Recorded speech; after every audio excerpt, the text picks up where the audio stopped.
Bonjour, vous allez maintenant apprendre à raisonner par récurrence. On raisonne par récurrence pour montrer qu'une propriété P de n qui dépend de petit n appartenant à grand N est vraie pour tout n de grand N. Qu'est-ce qu'une propriété qui dépend de n? C'est par exemple une propriété du type pour tout n appartenant à grand n au carré plus n est un nombre pair. Et on veut donc démontrer cette propriété, on veut montrer que cette propriété est vraie pour tout n de grand N. Pour cela, on peut utiliser un raisonnement par récurrence.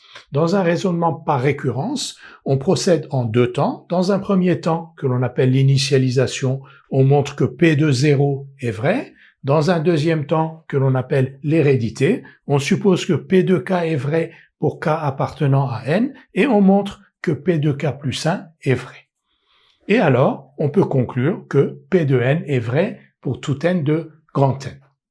Pourquoi? Quelle est la justification? Vous voyez que par l'initialisation, on a montré que P de 0 est vrai. Si P de 0 est vrai, par l'hérédité, on peut en déduire que P de 1 est vrai. Si P de 1 est vrai, P de 2 est vrai. Si P de 2 est vrai, P de 3 est vrai, et ainsi de suite. P de n est vrai pour tout n appartenant à grand N.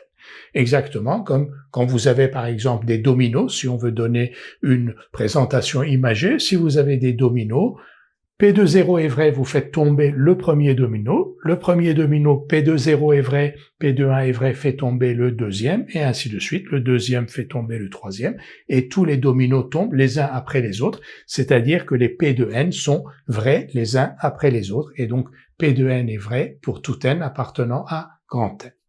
Nous avons ici utilisé le terme propriété. Dans certains cas, dans certains livres, vous trouverez le terme proposition qui lui est équivalent. Donc on dira soit P de n une proposition qui dépend de petit n appartenant à grand N, propriété ou proposition. La méthode ne change bien entendu pas.